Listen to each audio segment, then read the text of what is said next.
And I'm never going to do anything to hurt our farmers. There are people that are not homeless that go to the food banks, like I have 6 children.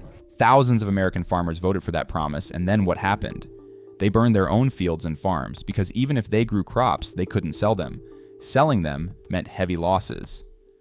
Meanwhile, people in Idaho, Texas, California had to drive hundreds of miles just to buy a loaf of bread or some fresh vegetables. Supermarkets were empty, and prices soared rapidly. And who was profiting in Canada? Their agricultural exports increased by dozens of percentage points, bringing in billions of dollars. Why did this happen? Why did American farmers retreat while Canada rose to the agricultural throne? And are you quietly becoming a silent victim? Let's explore empty American supermarkets as farmers burn their own farms. Canada's exports reap billions to clearly see the 7 states sinking into crisis, and join me in discussing the bleak outlook for America's future. Number 1. Nebraska. In the summer of 2025, America entered a new upheaval on the trade front. The federal government announced a 30% tariff on goods from the EU and Mexico, and further warned of higher tariffs up to 35%, 50% on Canada, Brazil, and other countries. The stated goal was to protect domestic goods and restore America's economic position. But just weeks later, the result shocked many. The first place to suffer was Nebraska.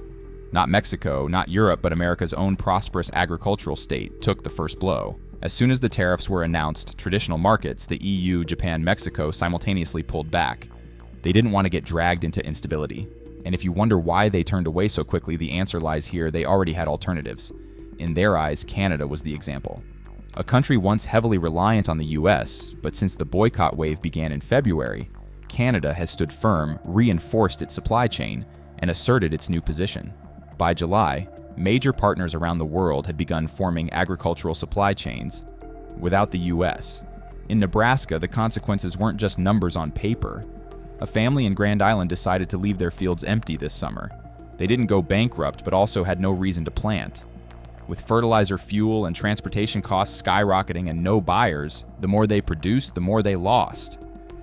Some other households chose to burn their entire harvest, not out of despair, but because they couldn't afford storage preservation or processing costs. What was once white gold now became a burden. The cities fared no better. In Lincoln or Omaha, many consumers began feeling the impact with every grocery trip. Bags of flour, boxes of breakfast cereal, bottles of cooking oil either skyrocketed in price or vanished from shelves. Replacements from Canada or Mexico carried extra tariffs, so prices weren't any more tolerable. For retirees living on fixed incomes, grocery shopping became a headache. This item costs more than last week. That item must be skipped. Gradually, meals became simpler, less nutritious. Crop failure wasn't just about losing food, it was losing the whole value chain. When farmers stopped planting, processing factories shut down. Railroads stopped transporting goods. Cold storage facilities closed. Thousands of jobs vanished, from food engineers to truck drivers packaging workers. Logistics systems serving nursing homes, schools, hospitals were affected too. Everything that had run smoothly for years now felt like a river blocked midstream. The impact extended even to healthcare. Few people know some pharmaceutical ingredients like gelatin and capsules. Soybean oil and supplements originate from agriculture. When raw materials run short, medicine becomes scarce, prices rise. Pharmacies in rural areas reported more frequent shortages. Under mounting pressure, the government introduced a support package called the Big Beautiful Bill, with crop insurance, disaster subsidies, and tax incentives for farmers. But it mostly benefited large-scale farms. Smallholders, who make up the majority in Nebraska, couldn't access much help. This rescue package was like a light jacket in a winter storm, better than nothing but far from warm enough. And the real cost came in other cuts. SNAP Medicaid food assistance programs all trimmed to fund the relief package. Ordinary people, not farmers, were also paying more for food and medicine while receiving less support. They didn't burn their fields, but were slowly burning through their savings. Number 2, California. People living right in the heart of America's largest farming hub now have to eat vegetables imported from a cold country all year round. It sounds strange, but it's true, and it's happening every day in California. Strawberries, carrots, and lettuce are ripening in the fields, yet supermarkets in Los Angeles or San Diego are filled with labels reading "Product of Canada." California was once the pride of American agriculture: fertile soil, pleasant climate, convenient transportation. More than 30% of the nation's vegetables and 75% of its fresh fruits came from here. But in the summer of 2025, an unbelievable reality has come true. Crops still sit in the fields, but supermarket shelves are empty. It's not due to natural disasters. No drought, no pests. It's due to policy. As fuel prices soared thanks to new environmental taxes combined with a severe labor shortage following waves of raids on undocumented immigrants, everything began to collapse. The workers who once picked vegetables harvested fruit-packed boxes vanished within weeks. The fruit still grows, but no one is left to harvest it. Many believe California agriculture today is all about machines and high tech, but the reality is different. It's still manual labor people quietly working under the blazing sun who keep the supply chain running. Without them, warehouses close, early trucks sit idle, and tons of produce rot in the fields. Supermarkets lack vegetables not because the farms didn't grow them, but because the goods can't reach where they're needed. And so, California consumers are growing accustomed to the name Canada, a cold, distant nation yet now present on every shelf. The surprising part, no one objects. Many even feel safer buying Canadian strawberries. They think European standards surely cleaner, safer, especially when everything in America is so chaotic. While America tightens laws and drives labor away, Canada opens its doors. Ottawa's government expands agricultural work visas, provides health insurance, housing support, and even pathways to residency. Thanks to this, they retain their workforce production goes uninterrupted. In Q2/2025, Canada increased its vegetable exports to the US by nearly 40% from strawberries to carrots to lettuce, all things once California's pride. But it's not just about supermarkets. Restaurants, eateries, schools struggle daily. A school cafeteria in Fresno had to cut vegetable portions because prices soared too fast. A small diner in Sacramento had to abandon fresh produce in favor of frozen, not by choice but by necessity. The food sector, once reliant on local agriculture, now staggers. From students' lunches to workers' salads, the consequences are visible everywhere. Big beautiful bill. The tens of billions of dollars aid package sounds bold, but in reality leaves out many who need help. Subsidies flow to large farms, while small farms flounder under skyrocketing costs. They're not burning fields like in Nebraska, but they too walk away, leaving land behind. No one speaks loudly of it, but many have quietly given up. At this point, a question begins to emerge. Is the American dream once the promised land for immigrants slowly shifting north? Canada was once a second choice, but now with clear policies, fairness, and residency opportunities, it's becoming a true destination. And not just for immigrant workers, even Americans losing agricultural jobs are seeking a path there. In just 3 more years, will Americans still eat domestically grown fruits? Or will everything from apples to lettuce bear the label Canada? Remarkably, many people accept this quite easily. Some even look forward to it, believing Canadian goods are cleaner, safer in these days, when the domestic supply chain grows more fragile by the day. If Nebraska is where no one buys farm goods anymore, then California is where crops grow, but can't reach the market. 2 different stories, yet both lead to one conclusion. America is becoming more dependent on external food sources, not from a lack of resources, but because policy is strangling its own farmers. And when even California is running out of breath, the next question is, Texas, with its vast cattle ranches, can it hold its ground when this undercurrent spreads? Number 3, Texas. Not all disasters arrive silently. Sometimes you hear them coming, like floodwaters pounding against the walls at midnight. In Texas this past July, that wasn't a metaphor. It was reality, and people in Kerrville, New Braunfels, Seguin agricultural towns amid this vast land were caught off guard. When floods from hill country swept down hundreds of acres were submerged within hours. The Guadalupe River's rising waters had been forecast, but not everyone received the warnings. Some phones didn't ring, some messages never arrived, and instead of sirens, many woke to neighbors' screams or the bellowing of cattle drowning in rising waters. It didn't have to be this way. Heavy rainfall had been predicted, but ever since budgets for agencies like NOAA and FEMA were slashed under Big Beautiful Bill, partly because the government wanted emergency restructuring towards greater efficiency, even something as simple as an alert message became a luxury. The warning systems silently collapsed, and when the waters rose, farmers could only run, if they were lucky. The irony, while small farmers lacked flood maps to prepare massive agricultural corporations in areas untouched by floods, still received millions in subsidies. Big Beautiful Bill poured money into yield insurance, but ignored those who lost everything before harvest. By the time they filed for aid, the cattle were dead. The land eroded the bridge connecting the farm to the main road still unrepaired. After the flood, what remained was a broken chain stretched thin. Damaged roads blocked trucks from entering. Produce from southern Texas couldn't reach San Antonio, Dallas.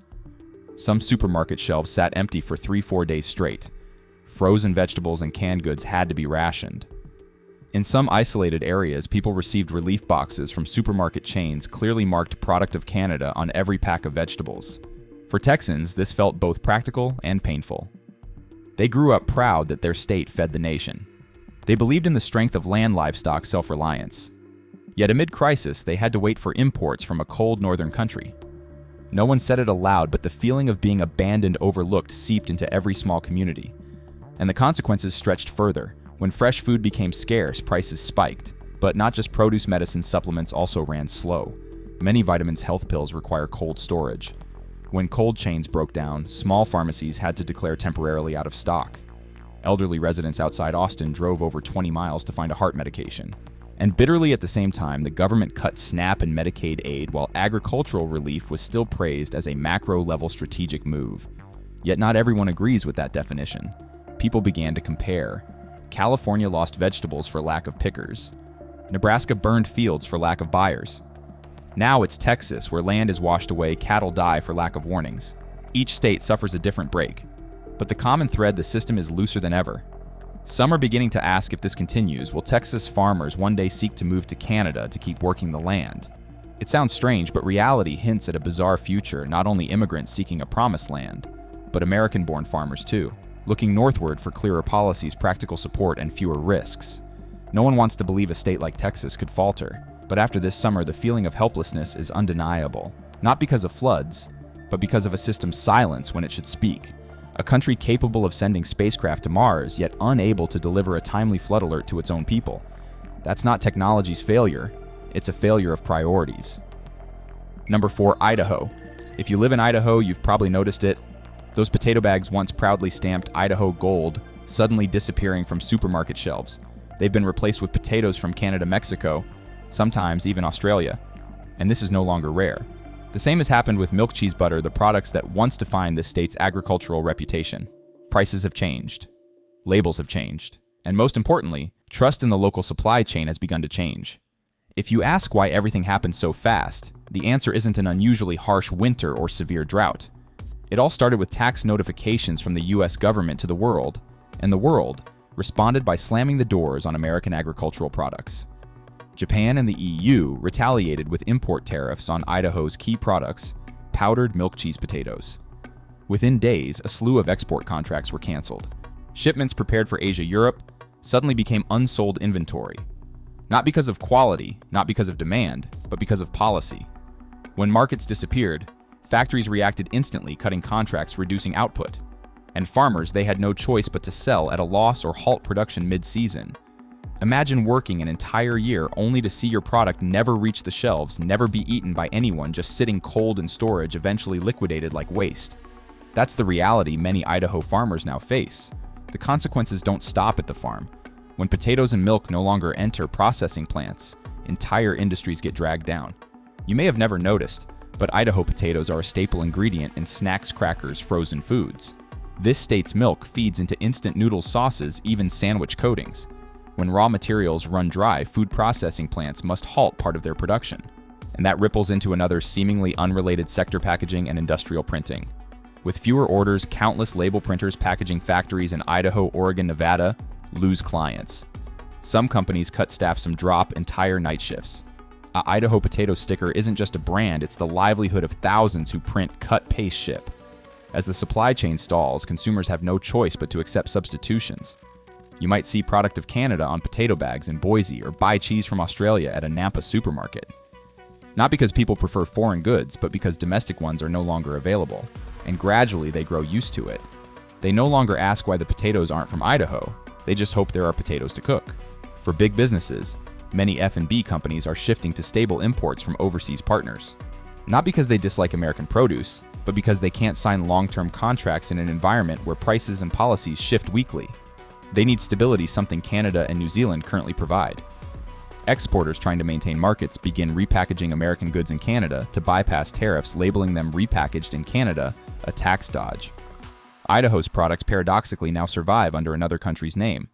Think about it, if even Idaho's milk and potatoes need foreign repackaging to be accepted, how much value does American agriculture still hold on the export map? The federal government announced emergency aid packages, but with so many conditions attached, small farmers can't access them. Meanwhile, Retailers hunt for supply elsewhere.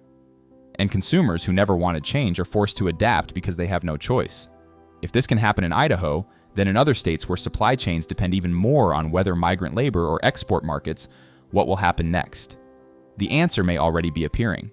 In Kansas, where a wheat crop faces being abandoned simply because no one dares plant it anymore. Number 5, Kansas. If you are living in Kansas amidst the golden wheat fields under the summer sun, you might feel that everything is still abundant. The silos are full of wheat. The warehouses have no shortage of cooking oil, and the cheese is still preserved to standard. Yet when you step into a supermarket, the question immediately arises, why are the bread shelves empty? It sounds paradoxical, but this is the reality in one of the leading agricultural states in the United States. Kansas produces enough wheat to feed part of Europe, but cannot ensure there is bread for its own residents. Everything began with what seemed like a technical adjustment. The U.S. Department of Agriculture announced a restructuring of the Strategic Food Reserve System, prioritizing distribution through long-term contracts with major corporations like Tyson Foods. In practice, this means food will no longer go directly from farmers to in-state factories, but must now pass through a narrow gate controlled by a handful of corporations. And those corporations like Tyson wasted no time taking advantage of the situation. They quickly announced the closure of several processing facilities in Kansas and moved operations to Canada, where the Ottawa government had just offered tax incentives and support for plant expansion. This move was not merely geographical relocation, it meant the transfer of control over the food processing chain out of the hands of the local population. The result, small farms in Kansas have no outlets. Packaging plants, processing facilities, transportation units, all are left short of raw materials. A worker in the logistics industry described it succinctly. We still have trucks, but there's nothing to haul. If you visit supermarkets in Wichita or Lawrence, you will see bread replaced by products from other states, even some labeled from Canada. Prices haven't spiked dramatically, but what's disappeared is the peace of mind when buying something produced right where you live. The issue becomes even more serious when looking internationally. Japan, a traditional buyer of American wheat, was recently threatened with tariffs on imported rice. This forced them to reevaluate their entire food security strategy, and they chose Canada as their new partner. With stable standards and a clear supply chain, Canada is now seen as a model of transformation from a country once dependent on the US to a new hub of global agricultural trade. And Japan is not alone. The EU, South Korea, and even India are turning to supply sources with less political risk. Domestically, what worries Kansas residents isn't just food. It's the unease of realizing that what they once considered theirs, the wheat, the land, the factories, the distribution chains, is gradually slipping into the hands of faraway parties with no responsibility to their communities. Some community groups have begun forming farmer-retailer cooperatives, trying to connect directly to bring wheat from the farm to the bakery, but their scale is too small. Meanwhile, most of the system remains locked by centralized contracts, out-of-state processing chains, and unclear distribution policies. In the long term, if the current model doesn't change, Kansas may lose its role as the national food reserve hub. When wheat cannot reach domestic consumers, the U.S. will be forced to import bread even while its own wheat fields overflow with unsold crops. And that is the most frightening prospect, not a shortage of rice, corn, or bread, but the loss of control over the distribution rights of food, a right once assumed to belong to local communities. If this can happen in Kansas, almost the heart of American agriculture, then what awaits other states? Number 6, New Mexico. In southern New Mexico, you can drive through hundreds of miles of dusty roads where cattle farms used to bustle every early morning with the sounds of trucks and herding, but this year that scene has fallen silent. The cattle pens are still there, the livestock still there, only now no one is opening the gates. Not because the farmers have taken a break, but because the market no longer has room for them to move forward. Since early June, numerous shipments of beef from New Mexico have been rejected at ports in Japan and South Korea. The given reason sounds mild: a need to recheck quarantine standards. But for those following recent developments, the real reason is not hard to guess. After the US issued a warning about potentially imposing tariffs on Japanese rice, Tokyo began seeking to diversify its food supply, and they saw Canada as a more stable, lower-risk option. Canada makes no grand promises, but takes steady practical steps. Quarantine policies are clearer and more transparent supply chains are reinforced. And within just a few months, importers in Asia and Europe quietly shifted course with no fanfare, no protest, just silently placing new orders to the north. As international orders dry up, slaughterhouses in New Mexico have no reason to maintain capacity. Some facilities have had to temporarily shut down, triggering a chain reaction, farmers unable to sell cattle, rising feed costs. packing workers having their shifts cut, trucks left with nothing to transport. That's when people began to feel that everything was changing, not because of some major event, but because small signs were repeating every day. If you stop by a supermarket in Santa Fe or Roswell this week, you'll still see meat on the shelves, but the labels have changed. Product of Canada now appears more frequently than before. And if you ask why, the answer isn't because it's cheaper. Consumers are gradually switching to imported meat simply because they feel safer. Not because they prefer foreign goods, but because they no longer know what's happening with domestic products. Within communities, people have begun sharing images of meat with strange colors, strange smells, or simply unfamiliar appearances. And as usual, fear doesn't need proof. Just a little doubt is enough to change behavior. People check labels more carefully, ask sellers more questions, and choose what they believe to be less risky, even if it comes from thousands of miles away. The result is a disrupted in-state supply chain. With no outlets, there's no transport, no buyers. Some small cooperatives in southern New Mexico, once operating on trust between ranchers and collectors, have had to temporarily shut down. Local relief organizations are also starting to struggle. Many aid packages are now labeled packed in Mexico or repackaged from Canada. Among them are products that were once produced right in New Mexico, now returning under a different name. You might think this is just a temporary cycle, but looking at the bigger picture, this is when a big question begins to emerge. Can the livestock industry in the US still maintain its core role in the national food chain? When producers can't sell and consumers no longer trust domestic goods, how long will that trust last? And if in a state like New Mexico, where beef was once a symbol of survival, things have come to this, then we must ask ourselves, where is this road leading us? When trust has eroded and the market has shifted, is there anything left to hold on to? Perhaps the answer lies at the final stop, the one about to be named. And that will mark the end of a journey everyone thought America would never have to endure. Number 7, Iowa. The final story lies at the heart of American agriculture. It all started when a series of export orders were canceled after Europe and several Asian partners demanded reinspection of shipments containing genetically modified organisms, GMO. Some shipments of American corn, though already inspected domestically, were returned. The reason given was not poor quality, but failure to meet the import market's standards of traceability and GMO thresholds. That was when Iowa began to realize the world is heading in one direction, while the US might have grown too accustomed to heading in the opposite.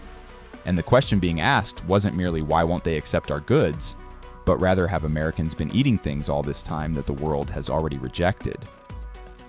That question has led many consumers to start changing their habits. They look more carefully at labels. They begin to notice the words non-GMO more than the price tag. And while Iowa's agricultural products are stuck waiting for reinspection, imports from Canada, seen as more transparent in quarantine and traceability, have started to flood in, quietly but surely.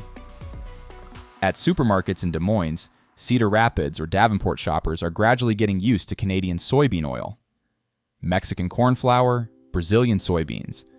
Names that once seemed foreign are now becoming familiar simply because they appear more frequently. And for another reason, American consumers are gradually losing trust in what was once considered domestic products. But don't think this issue stops at the dinner table. When exports are blocked, inventories rise, purchase prices drop, and the domino effect begins. Some storage facilities in the state have been restructured into strategic reserves under federal contracts, meaning the products cannot freely enter the market. Others have been acquired by foreign companies. Small farmers without large contracts lose access to distribution chains. Landowners continue planting, but their products have nowhere to go, and if they don't meet the standards, they'll be excluded from seasonal subsidies.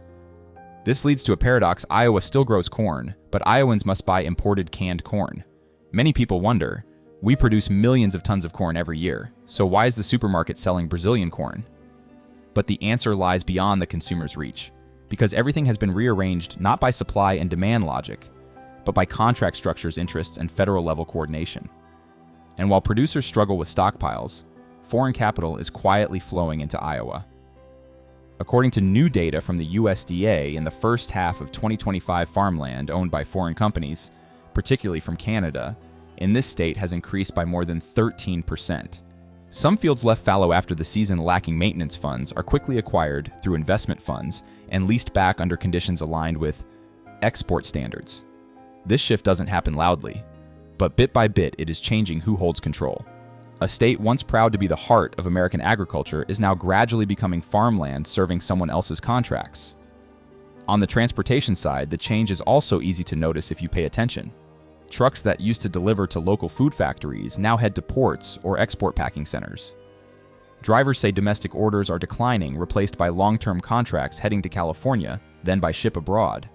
Meanwhile, store shelves within the state are being filled with products shipped back from elsewhere. What saddens people most is not rising food prices, but the feeling of having no choice. A farmer can no longer choose what to plant, whom to sell to. A consumer can no longer choose what to eat from their own land. And when both ends of the chain are stripped of choice, what remains is only a sense of helplessness, even while living amidst fertile lands and good harvests. Some local communities have tried to adapt. A few cooperatives sell produce directly to farmers' markets. A few small stores hang signs reading, "Iowa grown only." But these are mere small lights in a bigger picture being rearranged day by day. From Iowa's fields to Target's shelves, this video not only shows agriculture in turmoil, but serves as a warning when food becomes a luxury staple, life can no longer be taken for granted. If the supermarket lacks goods today, who can guarantee tomorrow's meal will be enough? What do you think will happen if this trend continues? Leave a comment below, because sometimes the voice of the people is the clearest warning of all. This video does not encourage division or extremism. All information is presented for the purpose of analysis, reflecting reality and encouraging diverse perspectives based on current data. We respect the United States Constitution and federal regulations. If you found this video useful, don't forget to subscribe and turn on notifications, because what you don't know today might surprise you tomorrow.